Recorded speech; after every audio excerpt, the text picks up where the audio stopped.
Well, we're going to be doing a major upgrade to our global model this year. That is slated to roll out mid-June. The performance that we've seen so far is an improvement in track and intensity. That's going to be a significant upgrade. That's definitely going to help the Hurricane Center do better forecasting.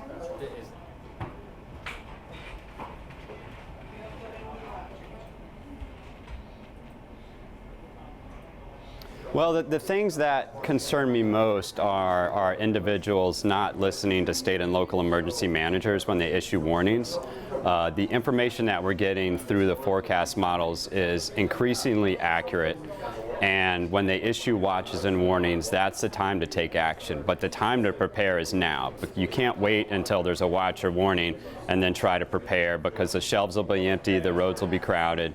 That's the most important message. The other thing that I really want to make sure people understand is don't just focus on the cone. You know, that these storms are hundreds of miles across, and the impacts extend well outside of the cone. And lastly, it's not just the categories of storms and the wind. Most fatalities occur in these storms because of water and flooding. So it's storm surge as well as inland rainfall. That's the biggest problem.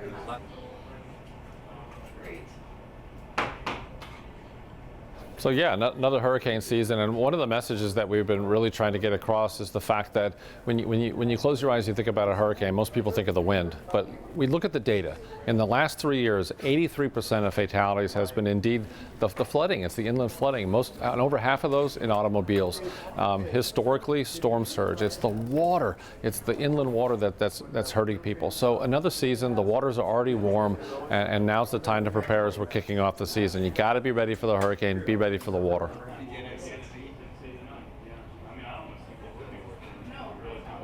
So, a lot of the evacuation decisions have to be made as early as possible. Some of them, you're talking 3-4 days ahead of time. So at 48 hours when we get the storm surge information out, if it's a small community, that might be the reason that you evacuate. A larger community, that's just validation of that evacuation. So if you think about it, we need to get that out as far as we can in advance to make sure people have the tools that they need to make that tough decision, which is an evacuation order.